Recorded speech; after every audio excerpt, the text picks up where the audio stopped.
give it a couple more minutes before we get started.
It's pretty structured.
Yeah.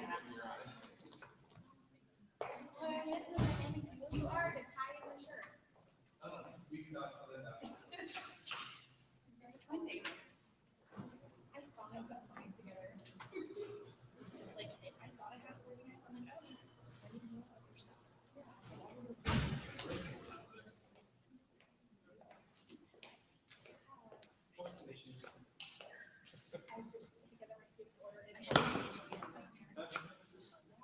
I think it is. It just needs to walk to the hall. Well, we've given a bit of a grace period today. And I know one of our items is to talk about meeting times so that we can make sure we kind of have two groups of people, teachers and parents, and teachers it's really convenient for teachers at 3:30 and really convenient for parents at 7:00. So we'll talk about that a little bit later. Welcome to our very first school site council meeting. Thank you for being here. Many of you are elected or chosen by the staff as a member of this group. And so thank you for being here. This is a pretty structured meeting, very similar to a board meeting that you would have. And today's will be a little less like it will be normally, just because we're organizing ourselves for the very first time today. So we'll call the meeting to order at 3:37. And if you can all please rise for the Pledge of Allegiance.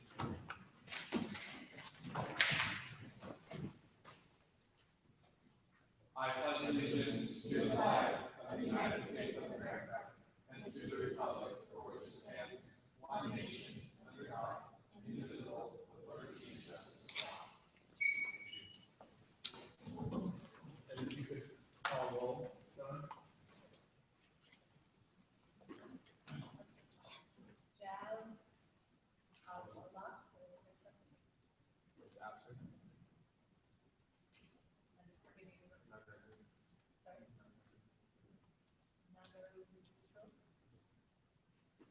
Jude Matthews. Monica Buenza. Deacon Niar. Lori Ott.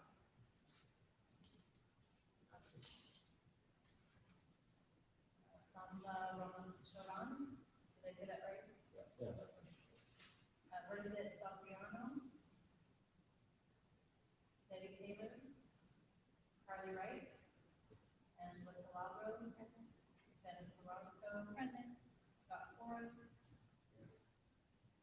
Karen Friesen. Here. Michelle Kumamoto. Nick Lanier. Present. Margaret Drummond.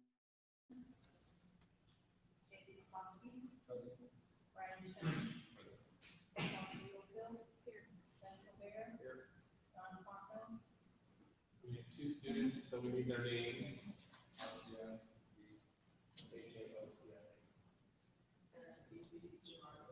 And what? Say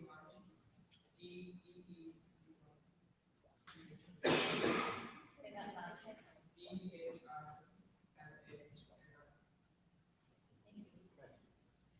So those are all of our elected members of our very first school site council. Each year at the first meeting of the school site council, we will reorganize our school site council for officers.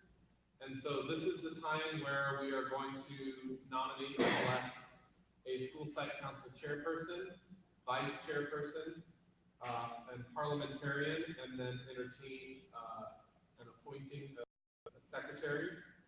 And so how this typically happens is we just entertain open invitations. You can nominate yourself or another member of the school site council to be any of these positions.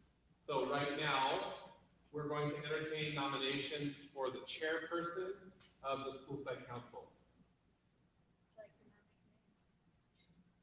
Nomination for Nick Landier. You accept that, Mr. I'll Landier? accept that. Okay. Are there any other nominations for chairperson of the site council? Brian? Okay. I'd like to nominate Dr. Forrest. Dr. Forrest, will you accept the nomination? Okay. Dr. Scott Forrest, any other nominations for chair? Hearing none, the nominations are closed. So we will just do this by simple hand raising vote. So we'll go with our first nominee for chair. Yes. Go ahead. Maybe we have a little bit of introduction or kind of like. Certainly. Thank you. We can do that, yeah. So let's have the 3 nominees introduce themselves and what they are. Go ahead, start with Nick. Okay. I'm Nick Lanier. This is my 9th year teaching. I teach AP World History and World History here. And I'm just excited to be a part of this committee, to be able to have a voice in the direction of the school. Mr. Shen? Hi, my name is Brian Schaub. This is my 9th year teaching as well. I do social studies and then the social studies department chair as well. And my community excited to be working with you all, moving in a positive direction. And Dr. Forrest.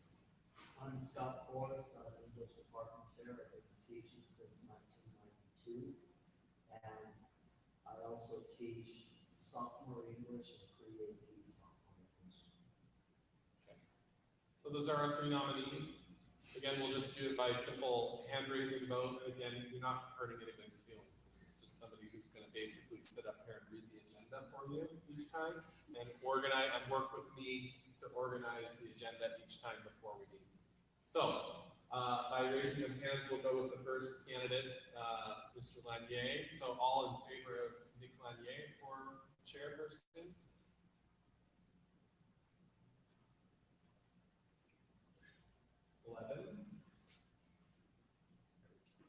And those, he can vote for himself, yes.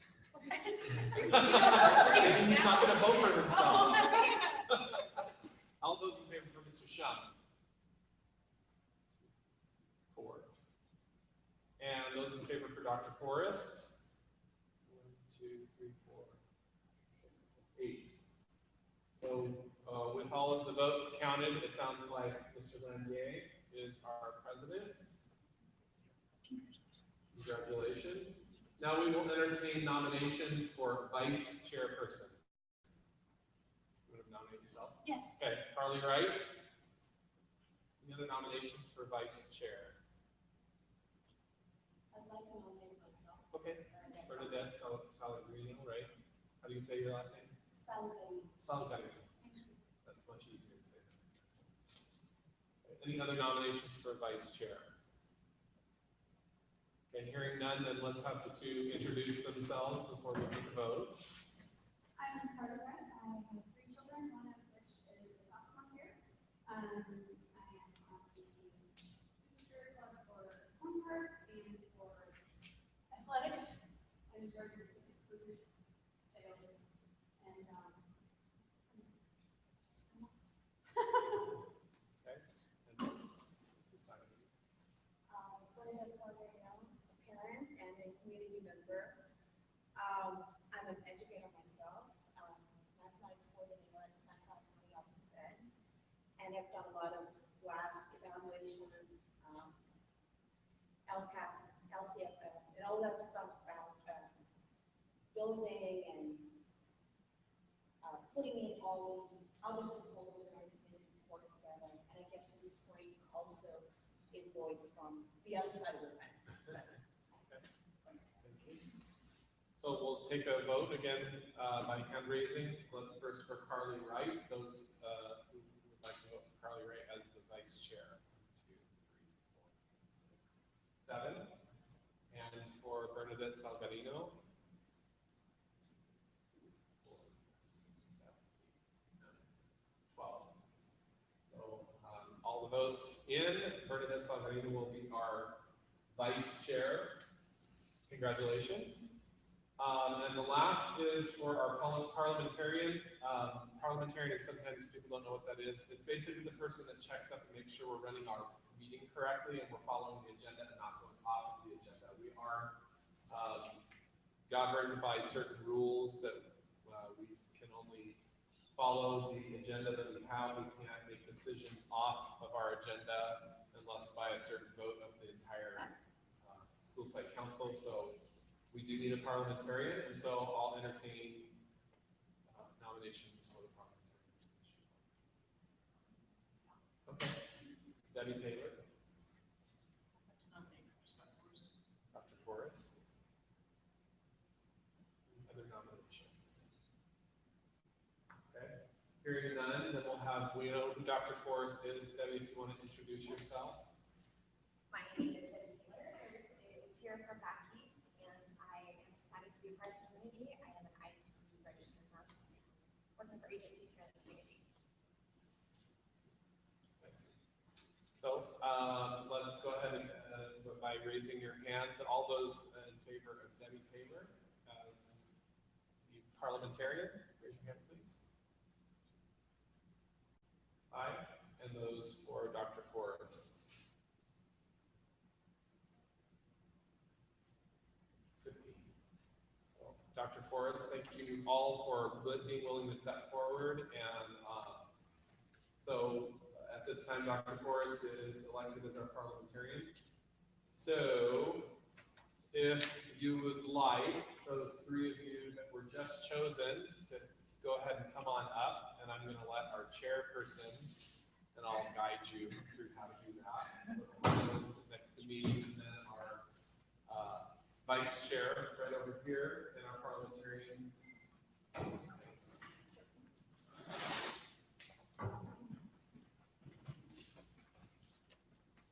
So now, the way that this works is anyone who is a voting member of the school site council can make motions and vote on things. So what will happen is the chair will read the next item and will consider approval of whatever the next item is, and then somebody needs to make that motion. So the chair will usually read it, the principal sometimes explains what it is, and then somebody will make a motion. So go ahead and read the next I would like to consider the appointment of Mr. Ben Faubert as Secretary of the Site Council. So just before there's any motions, to explain that typically the principal is the secretary, which means Dawn is the secretary. I'm the secretary, and my nominee over there gets to actually take the notes. That's typically what's done on site councils, is the principal ends up being the secretary. So I move that Ben Faubert and Dawn are secretaries.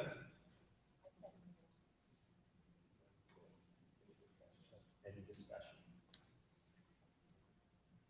All in favor? I. All opposed? Motion carries.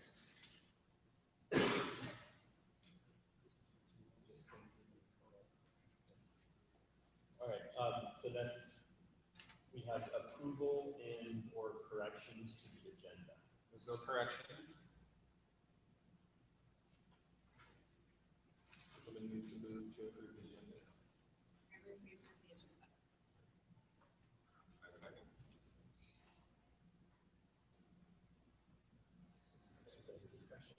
Any discussion? All in favor? Aye. All opposed? Motion carries.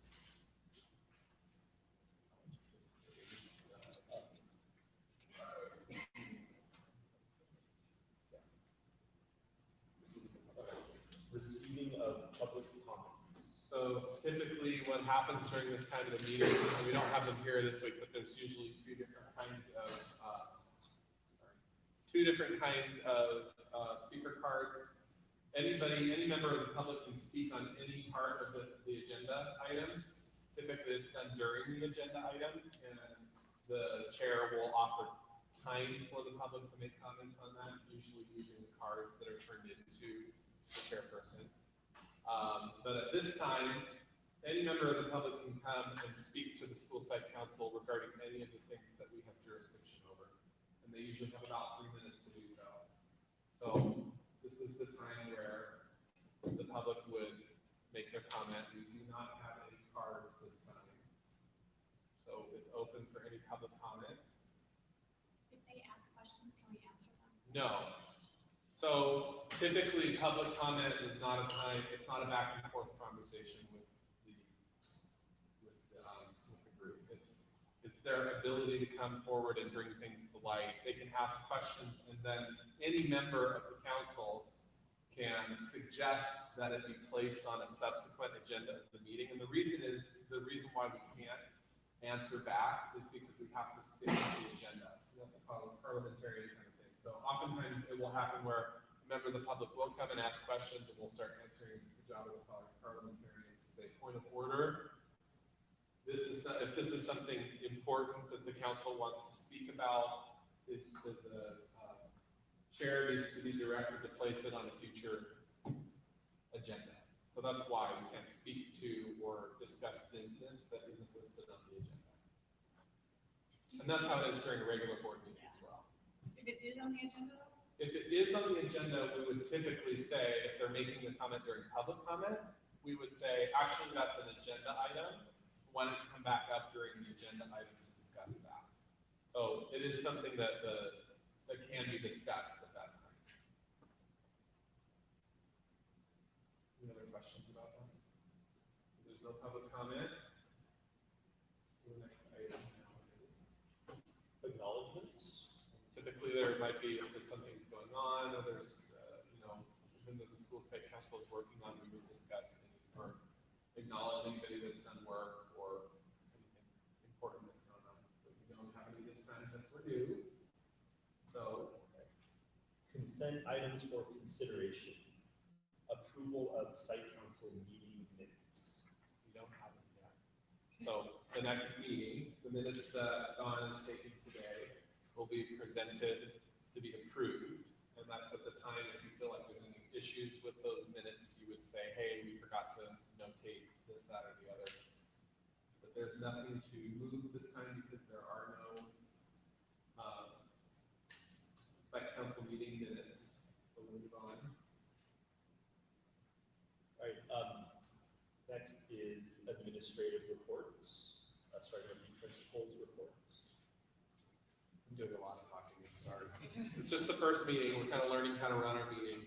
But things are going well, and we're gonna talk a little bit more in depth about information and discussion items, so I don't necessarily have a principal's report to speak of this time, so I'll wait for my comments as we go into information and discussion.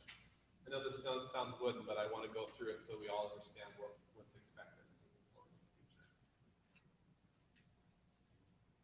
So there are no other reports. So site council rep reports. So during this time, you would have the opportunity, and you have the opportunity now, if anybody who's a voting member of the site council has a report out of, they went to a certain training, or they went to an event on campus and they just wanted to acknowledge what's going on and how it relates back to the jurisdiction of the site council, this is when you would have the opportunity to do that. So this is your opportunity. If you have anything to say, I'll have to say if I can. So then we move on to Site council committee reports. again, there will be committees that are, that are formed, and we'll talk about those a little bit later. Typically, there are six standing committees that our site council is responsible for, and any others that they deem necessary for the purposes of the site council. And this is where there were meetings of those committees that a general report of that meeting would be given. And action items. We're going to consider and approve of site council bylaws. Okay, so up on the screen and in your agenda, the full agenda that was sent home to you, you had an opportunity to review the site council bylaws. These are pretty standard. I got these off of the State of California website and made very few changes to it. And so as you went through this is your time as a site council to discuss those bylaws, any changes that need to be made before a motion is made to approve the bylaws. So discussion is open now.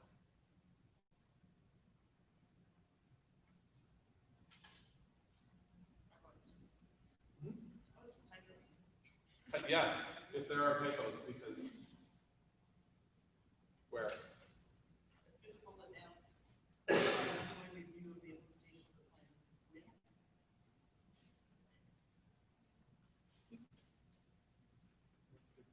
are official bylaws. You don't want typos in there.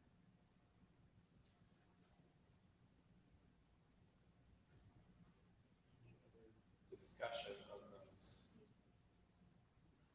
I don't want to go through bit by bit because you had it beforehand. Hopefully you went through it. There wasn't anything super, so we just want to be clear. Council members are usually elected for a 2-year term, but you understand that some of the parent members will serve 1-year terms according to how many votes they got, because we have to create that every other year so that we get some consistency. So that you realize that. We do have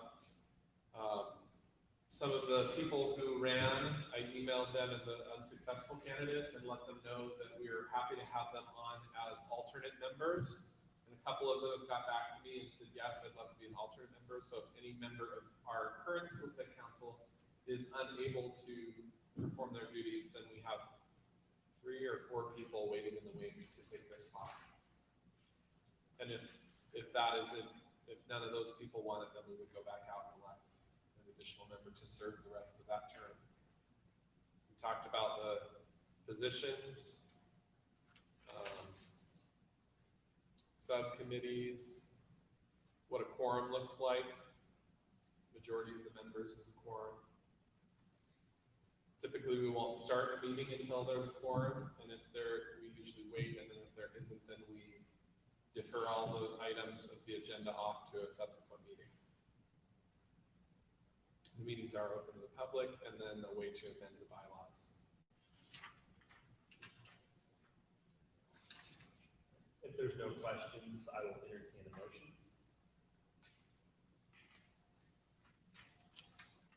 A motion to approve the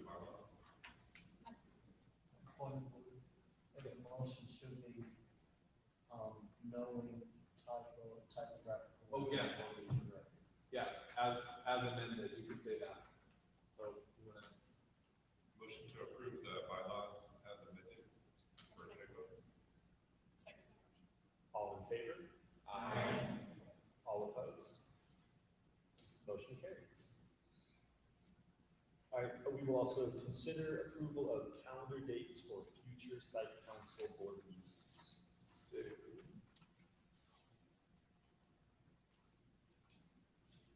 So this is where we get to have the conversation about time.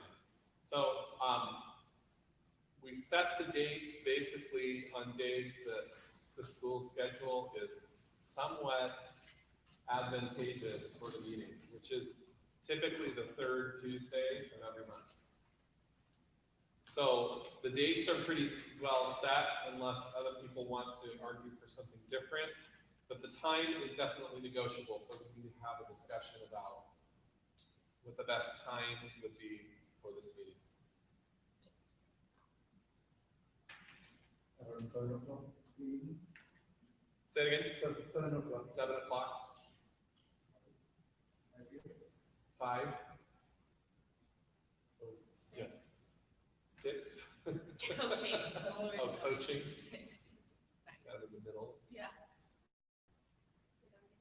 3:30. Yeah, 3:30. 3:30. Yes. You are voting members of this committee. We need you. We don't, unless you want the student voice out of all the decision making. So we've heard a couple of different times. Tuesday's fine. So it sounds like there's 4 different times. Yeah. We went like this time in this game. 3:30. 3:30, that was great. So I mean, I think, go ahead. I also would like to share the time from parents as well, working, beyond or it's coming from places. So I was looking at kind of like week halfway and will 6 p.m. work for teachers? I don't know. I know that that's going to be a huge amount of compromise, but I was looking at maybe halfway for parents and our school communities. Kind of in the catch-22 because, we've got lots of parents coming from other places, but yeah, we've got teachers coming from other places too. Well, if you want to have any of the community actually come to your meeting, that's probably more likely to happen later in the evening. I mean, even right now, it's like, well, the kids just got home. Yeah. Colin walked through the door and I walked out. It's okay to me. Thank you for pointing that out, because once we're going into the labs of Alpha and LCFF, we need the parents Have to. and parents' voice to speak about our needs and towards the needs of our school. So I think I really There are some things that are essential that we, community, parents, and students, as well as teachers, so. So we need to propose something. I propose Tuesdays at 5. I propose Tuesdays at 6. Okay, Tuesdays at 6. Only because parents working by Oh. 6:30 is usually. So what I would do is I would make a motion to adopt these dates and then add the time to it. So you want to do that? I make a motion to adopt these dates and add a time. Which time? I second. 6 o'clock. I second And you that. second that. So then we take a vote. Take a vote on the second Tuesday, These dates. these days, Yeah. at 6 p.m. All in favor? Aye. All opposed? The motion carries. There we go. I have a question. Yes. Can you send me this document, because I don't have it, let me know. Okay. I have Now no we can, copy either. well, these will all come back out on the minutes. Oh, awesome.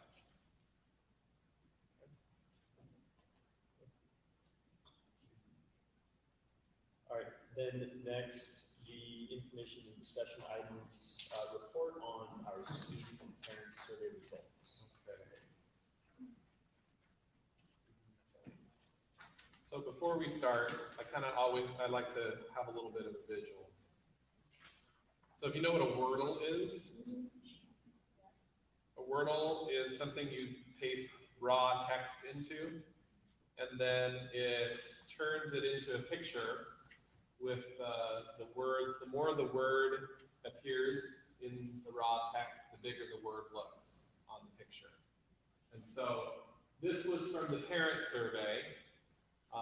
I just copying and pasting all of the additional comments, and this is what we came up with. So I don't think that it's scientific in any way, shape, or form, but it's always interesting to see most. And then let me open up the student one so you can compare between this and the student Wordle. Let me make it smaller. So that's the student Wordle.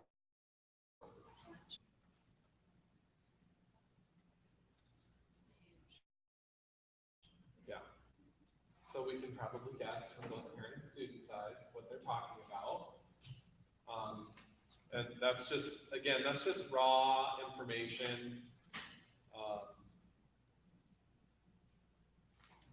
And then hopefully you had an opportunity to go through the,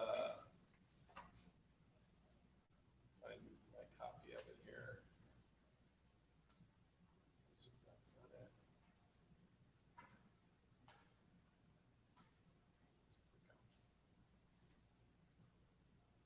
So here is the student. We're not going to go bit by bit, but what I'd like to do, since you've already had time to go over both the student and parent, we want to hear from the council, students, parents, teachers, what your reaction to some of the results are, and then I can share with you what we've already done as a staff, and where we're moving with that, and then get some input on where we believe we need to move from here. So questions or comments regarding these two surveys? Debbie. I would just like to point out from a parent's perspective of a child that's already graduated high school that there's the vast majority of the parents and the students that took the survey were from freshmen. So they are already making a huge change in their education from going from middle school to high school. And any high school parent will tell you that the homework can be overwhelming as a freshman as you get used to that. So I'm curious as to how that affects the rest of the survey.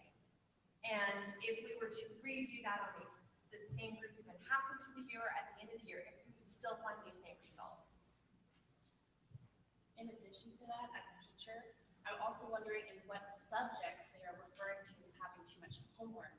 Because when as students, they say it all the time throughout all class periods. And I mean, there are given subjects that may have more homework than others, so I'm wondering as to what subjects they're referring to, rather than addressing it as a full schedule. Students. Yeah, so I agree with Mrs. Taylor because freshman year I was sort of the same thing getting stuff in middle school. On that workload, I was complaining the same thing right now. But being a sophomore, in my opinion, we have much more experience to look back on and learn more. You must grow in that. You know what to do, like you know what you've tried before to be more efficient. So compared to last year, I feel like I'm a lot more efficient. Okay. Can we even send out a new survey this week for advisory that's addressing these things? The same survey. Yeah, this maybe could you know, students saying which class think overwhelming, it could be specific. Yeah, I think that, you know, this is just my personal opinion. We talked about it as a leadership team about we do need to send probably the same exact survey out again, but later, you know, maybe at closer to the end of the semester or after the first semester is over to see where we are. I So, think the idea was to allow us time to make changes. yeah.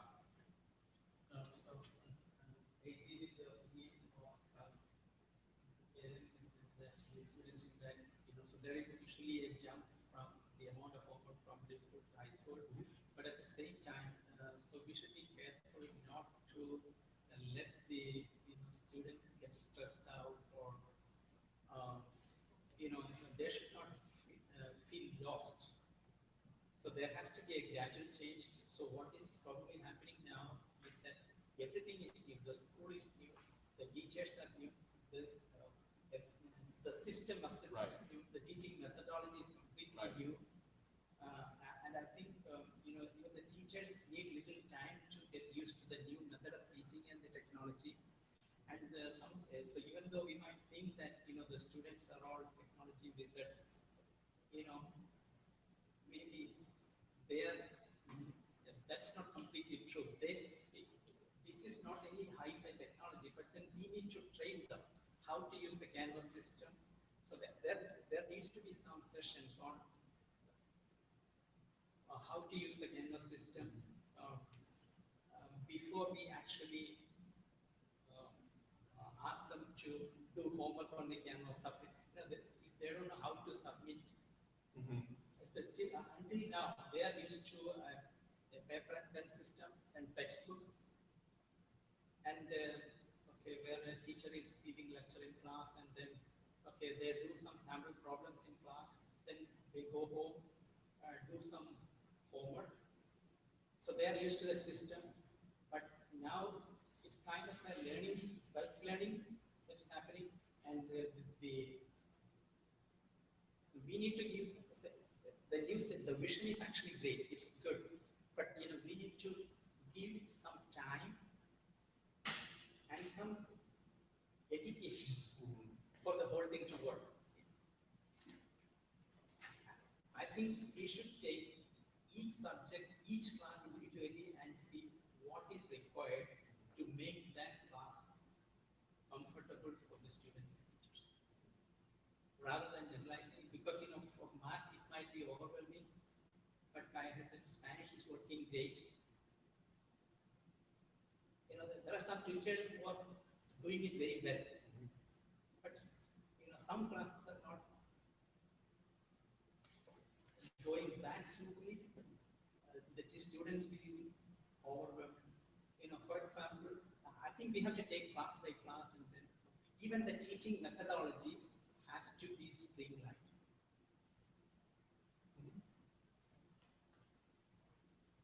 I think that almost like the amount of homework is perceived by the student differently because they are not efficient.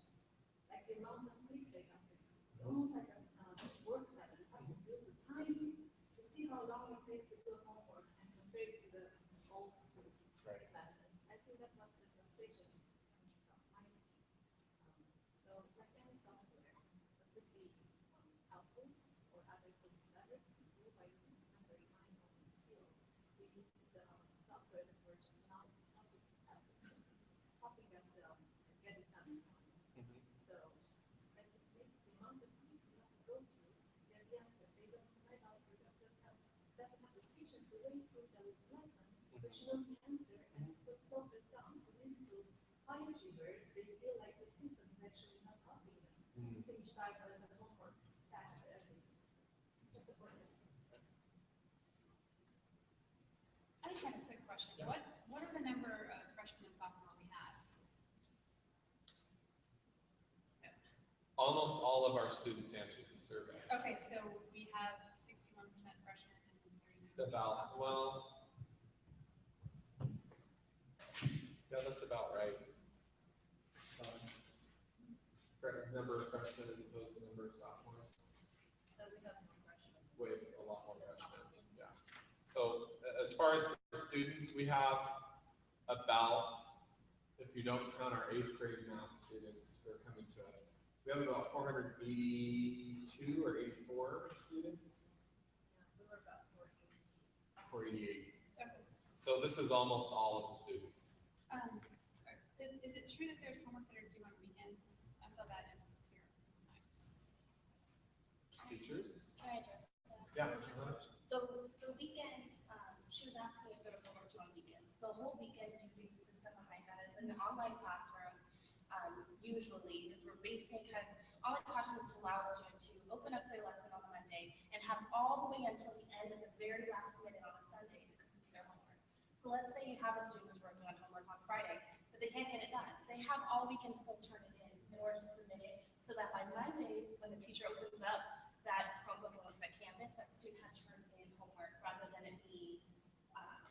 where it's like due Friday and Friday's cut off, and now it looks like it's late. So it wasn't assigned Friday. It's not, no, it's assigned full week, you have a whole week to complete everything, so that by Monday we have an accurate response as to, based on the speed of the student, how they work. Oh, that makes a lot of sense, but is that how everyone is doing it? I think we'd have to take that back to our leadership group, and talk about that. I would say, for example, in the English department, the due dates are suggested. And do the students understand that? Because that was something else I saw in here, that, Yes, but it took a lot of discussing with the students It's a to different let them know that, no, I am not going to deduct them points for being late. But if they fall too far behind, You're gonna have a then conversation. we would have a conversation with them and, parent comment on that. The problem that I'm having with all my freshman students is that I have recommended due dates online. And if they don't hit that recommended deadline and they turn it 2 or 3 days afterwards, it pops up as late. It says late in the corner. And so I, as a teacher, am constantly reminding them, it's not late, it's not late. And so But the parents don't know that. yeah, So that's. and so that's something that I've been trying to communicate to parents that contact me as well as the students, because they literally ask me every day, is it late? And it's something I have to continually remind them of. How to? Going to a school, I personally think that most students don't know that the due dates are suggested due dates and not like real due dates. And like for me, Tiffany, for example, I didn't find out until like 4 weeks until school started, and most of them would probably stress me out because of these due dates. When it says late, they're gonna be like, oh my god, am I gonna be deducting points for it? And yeah, they're just gonna keep on developing stress. So we gotta input that these are suggested due dates with in their minds. And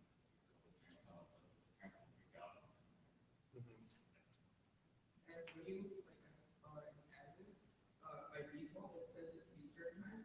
So let's say the homework is due at midnight and turned in at 10. We can change that. Yeah, we had to have. Actually, you need to email Brian Gervais and have that change.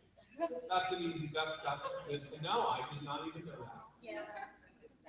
I did. I thought everyone knew it. That's So why it's I due had my midnight on students individually Sunday, go like, in and change their 3 hours timings. earlier.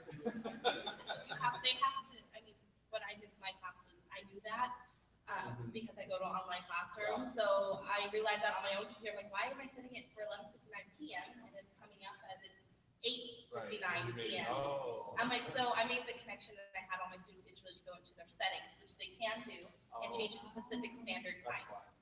Yes, on that, each student can change that, Yes, Yeah, okay. each student has the power of changing the time zone, but they need to know.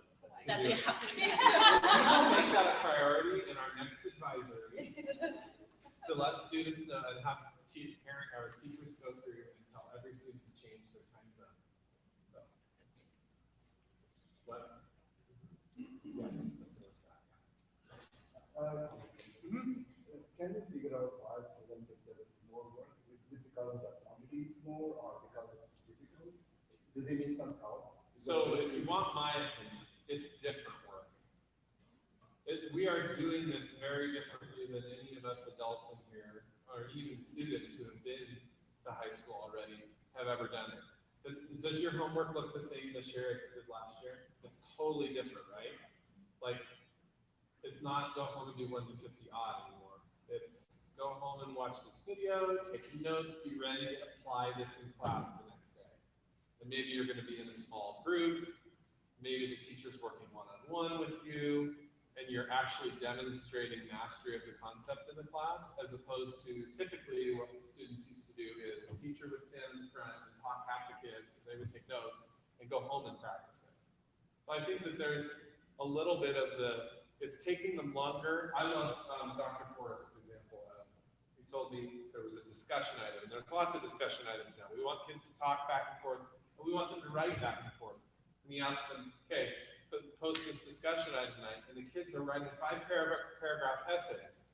Well, this is a discussion board. They're supposed to write 2 sentences about what they think about this, and they're writing 5 paragraph essays because they want their English teacher to see that they're thinking. Well, their English teacher then went and said, no, stop doing that. You're spending way too much time when this is a discussion board. And so part of it is what we've been saying, we need to train them. What is this new thing that we're doing? And so a lot of it is we are working together as a staff, and we work together as a leadership team to talk about what do we need to do from here now that we're here. We have all these tools that they're using. They're all new. Some of the kids still don't know how to use it. How do we go from here and make sure that we implement strategies for our students that are successful? And then the other thing that we have talked extensively about is starting to do kind of like parent university nights, where parents come out into the classroom and the teachers are presenting, this is how I'm teaching. Okay, let me show you this tool we're using in class. Let me show you how this is going. And then we'll have those rolling throughout the rest of the year so parents can understand when their kid comes home with something that is not do number 1 through 50 odd, it's watch this video and take notes and be ready tomorrow. That parents understand, okay, I see how that works. I see that this lesson is a flipped lesson, or this lesson they're going to be using partially online and partially in person, and what kinds of strategies that are being used in the classroom. So, just one minor point. Sure. My child was feeling that, because the monitor computer is smaller, she was having some difficulty in getting adjustment because the real estate print is so small, right? right. So then I asked her to work from home computer that kind of gave her much more. Right. Sometimes that is needed. There's also an accessibility mode on the Chromebook where you can make the text bigger on the screen. So those are kind of tricks that we need to teach kids, because you're right. I mean, the Chromebook screen is not the biggest screen in the world. So those are all, yes? It's probably also, if they have access to more lessons, you probably look at that and go, oh my God, there's 5 things I need, but it's really only 1 at a time. Right. So and that's something that teachers, we need to talk together as a staff, like, how many modules do we unlock right now? Do we unlock the entire unit? Actually, the entire unit is unlocked because some like to get ahead because they know vacation's coming up. But I've had to have discussions with my students that in the sidebar there's a to-do list that showed it just filled it up with every future assignment it could possibly be. I think Blended Schools is in the process of simplifying that. And some students have shown me, oh good, they're not showing me every single thing coming up anymore. Okay. So, I have a lot of notes here. First, I'd like that we are having this common goal for support for our students, support for our parents, and truly supporting our student success. And I love the fact that we're collaborating here, sending this message of go forward, learn. For 21st century skills, technology is in. We need to get you going because this is, in the future, this is the world.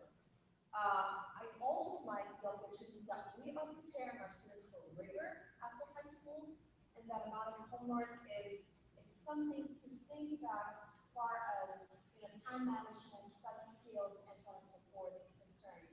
However, there are some missing things that I think should be worked within us, teachers and parents and community members, and one is purpose. Why do we have this much homework at hand? The students need to understand why they're doing it. What's the meaning of it? Is it relevant to their lives?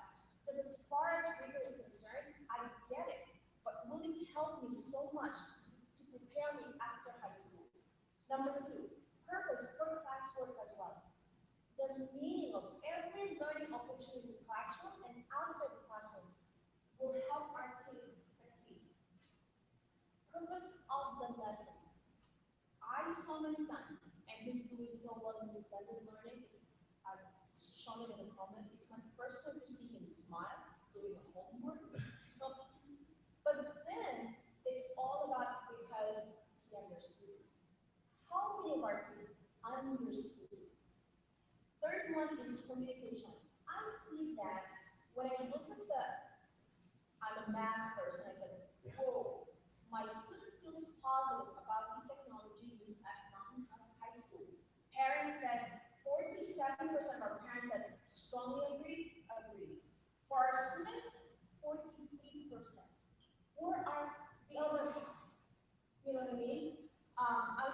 positive about the technology used at Mountain House High School. 53 of our parents are, yes, some are, it's okay. 48 of our kids.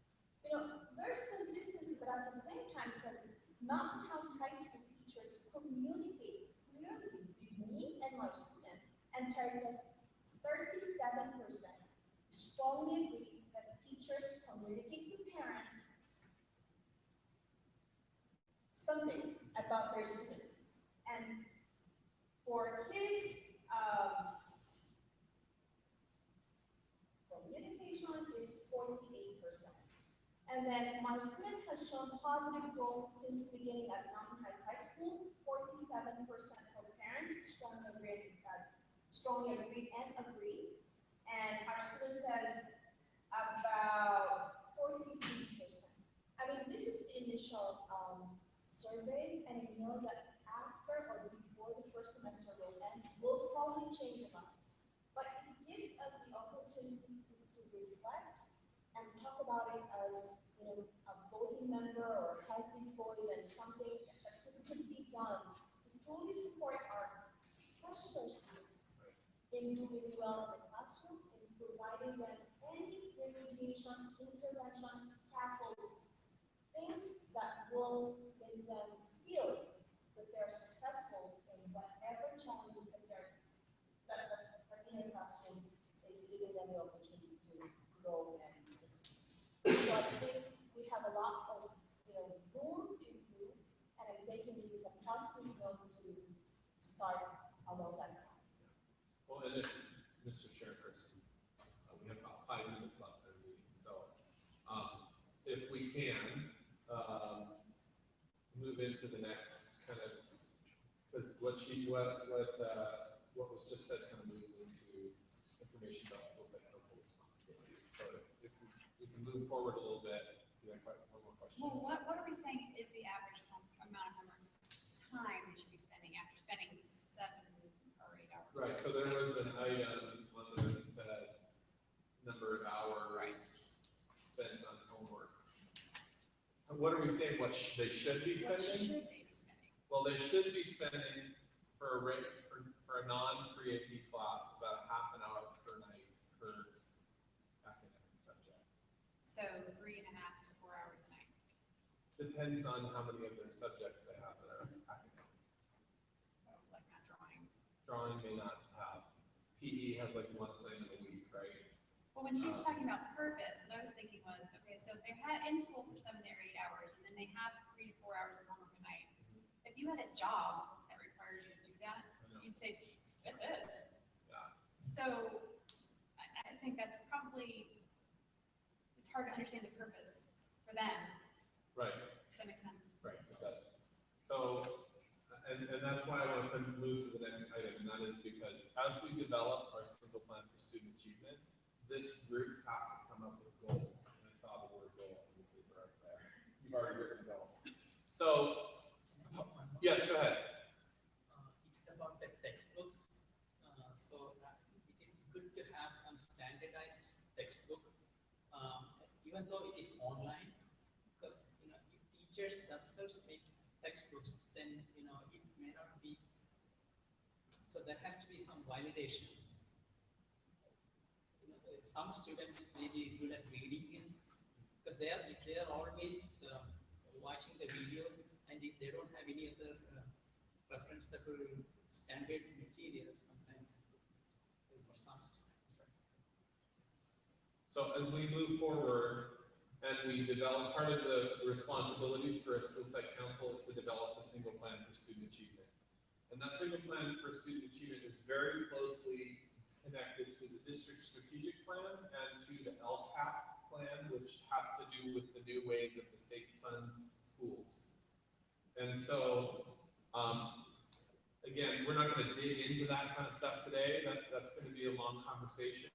And we need to, as between meetings, the chairperson and I will get together and talk about items that need to go out to you. And you're going to need to do some reading, some flipped learning of your own. You're going to need to do some reading. You're going to need to come up with some ideas and probably respond back to us about, what are some ideas for goals. We only have a limited amount of time every month to meet. So we need to really work smart so that we get these goals set for us. And part of that also goes on to the next item, which is the WASC accreditation initial report.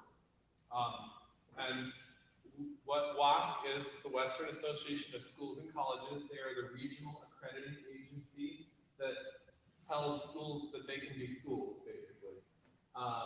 And so we have already begun to write that plan along with a lot of the goals the school has set that are aligned with our school district plan.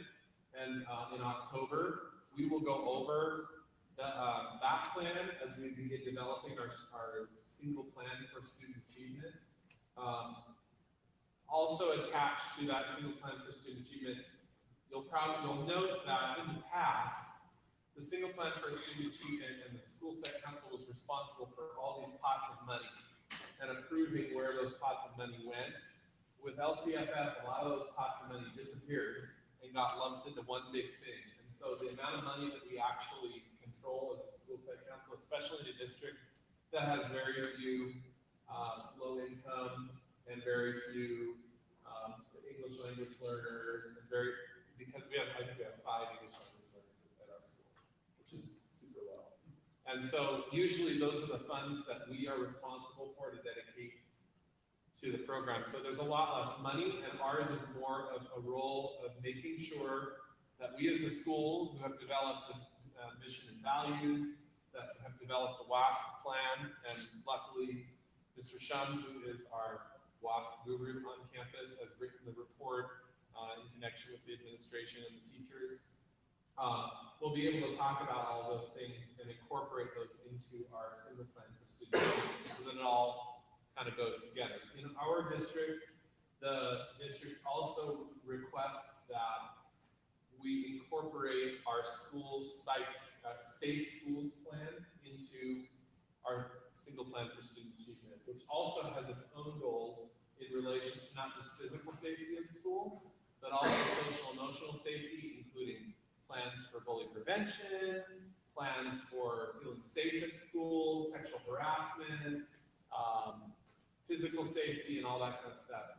And so developing that plan is going to be important to attach to our single plan for student achievement and have some goals in those regards as well. And as such, I'm just going to sorry, Mr. Chairperson.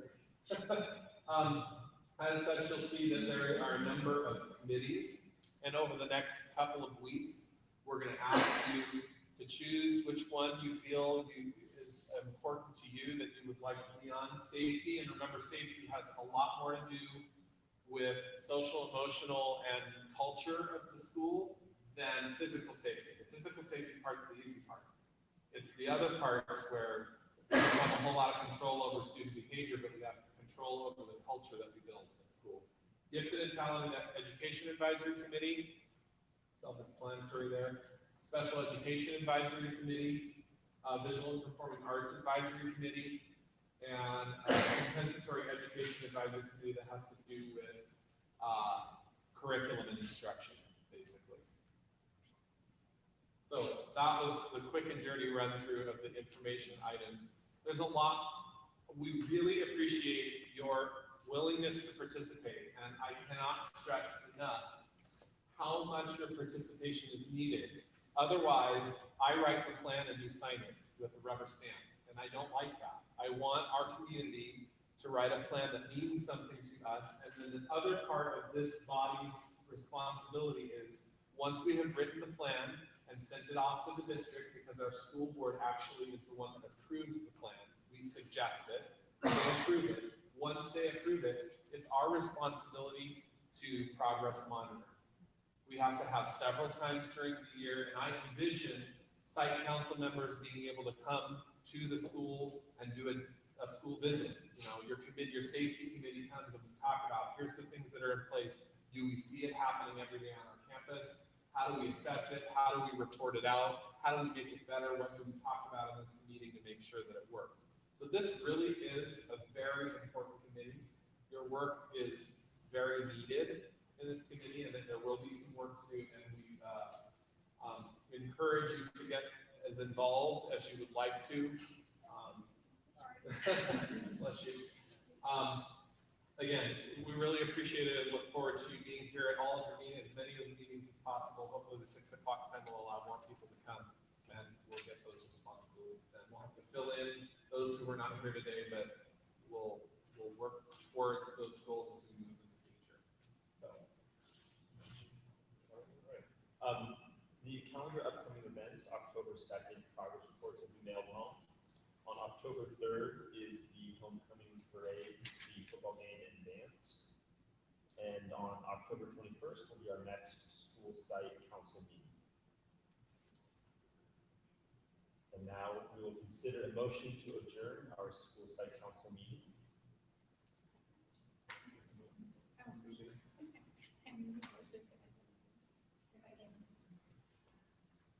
All in favor? Aye. All opposed? Thank you. Meeting is adjourned. Maybe. You can. Let me show you that. Do you have a good Oh, and we were live streaming.